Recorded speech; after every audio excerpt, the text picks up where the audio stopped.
So that for our double pendulum problem, you can just define a theta 1 and a theta 2. I guess this would probably be from horizontal. But you can just define a theta 1 and a theta 2 that way. And do all of the equations that are involved, do all of the derivatives that you want to do of the action when you express it in terms of theta 1 and theta 2. And it comes out perfectly fine. So you get this wonderful coordinate independence as well. And the constraint forces have disappeared, so you can just enforce the constraints by choosing your coordinates nicely.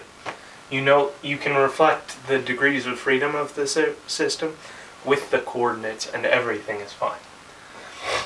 So that solves this problem of the constraint forces that nobody likes, and therefore everybody loves least action. Least action makes the world a much happier place. So that's a proof of what's called Hamilton's principle.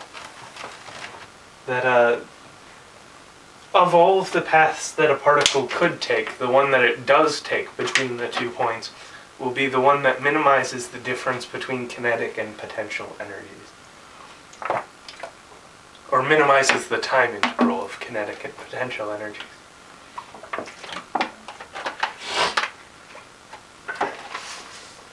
So that's part 2, section 2. I covered that because there is a good chance that there is someone in this group who thought, okay, I'll go along with it, I'll buy the book, I'll start reading through and ask questions, and has seen enough quantum mechanics to get the quantum side of things, but has not seen enough mechanics to understand what people are talking about when Feynman just off the bat says, you can phrase physics in terms of action principles. So I've proven that action principles can be done and are useful. In section 3, as I said, Feynman basically derives Noether's theorem. It's a wonderful theorem. Have a proof, a favorite proof to it, whatever. He doesn't exactly give you good examples to work with on it. He just kind of says that there is an invariant quantity. This is his equation 17. He says, an invariant quantity with respect to time, capital T, is equal to the integral from negative infinity to t over time. He uses a sigma, but whatever. Of the sum over n of things he calls yn of t's, and the functional derivative of the action with respect to xn of t. He uses q's, I'm using x's, again, whatever. And he constantly observes that what he's calling yn of t under the time translation symmetry, xn of t plus a, xn of t translated to xn of t plus a, has a yn of t equal to xn dot of t. He also mentions much earlier, when he's talking about these functional derivatives, that if a derivative has a Lagrangian of the sort that we've described, this is his equation 6. He says that dA dxn, oh hell, I can just, does he use deltas for that? Yeah, he does. dA dxn of t is equal to, I have to think a second, dl dxn minus d by dt, total derivative, partial derivative of L with respect to xn dot.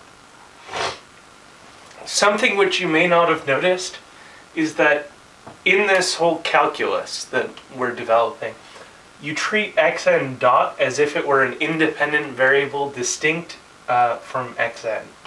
You treat these as if they weren't related at all. My question to you guys is, I don't actually know the math that lets you do that. that lets you treat these as independent variables, and I'd love to see it. So what we just got is L is, in the general case, kinetic energy minus potential energy, which is the sum of 1/2 m x n, or I guess I'll use i's. Sum over I of 1/2 m xi dot squared. That's the kinetic term. This time I'm using a specific coordinate system, right? Rectangular coordinates, so that the kinetic energy comes out nicely. And yeah, this potential energy is just u as a function of position and time. So that's the Lagrangian that we have. The partial derivative with respect to xn dot is just m xn dot. Right? Because this is the only term that depends explicitly on xn dot. This does not depend on xn dot, even though it depends on x and time. Like I said, this has the weird result that you treat these as independent of each other. And so that's dl dxn dot, and the derivative, well, I guess I'll get to that in a second. And dl dxn comes entirely from the u term and is du dxn, negative du dxn. So what we actually get is we get dA dxn is equal to dl dxn, so negative du dxn, minus d by dt of m, or let's pull the m out in front because it doesn't usually change with respect to time, xn dot. So that's that, and we substitute this into that equation. I'm going to define that energy of time is minus the invariant of time, just because. You get energy as a function of time is going to be the integral from negative infinity to t dt of the sum over n. Well, I guess I'll take these terms separately.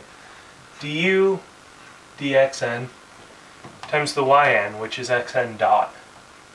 So that's dxn dt dt. And plus the integral from negative infinity to t. I wrote dt twice. Sum over n of,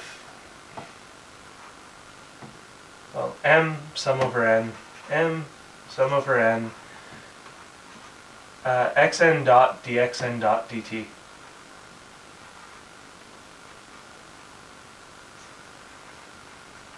dt. So this is a total differential for xn dot squared, 1/2 xn dot squared. This is itself, when you sum up all of these partial derivatives, you get the total derivative of u. So kind of the way that you expected this to go is E of t is going to be equal to u plus k, evaluated at negative infinity and t. And that is going to be an invariant for whatever happens. So that's a concrete example of that, and at this point I've run into about 30 minutes of time, so I'm going to stop. But that's just a concrete example of how these maths work in order to give you an idea of what this equation means and how you would use it. Time translation symmetries correspond to the potential and plus kinetic energy being conserved. Thanks for watching this video. Hope to see you guys discuss on the physics reading group over there. See you.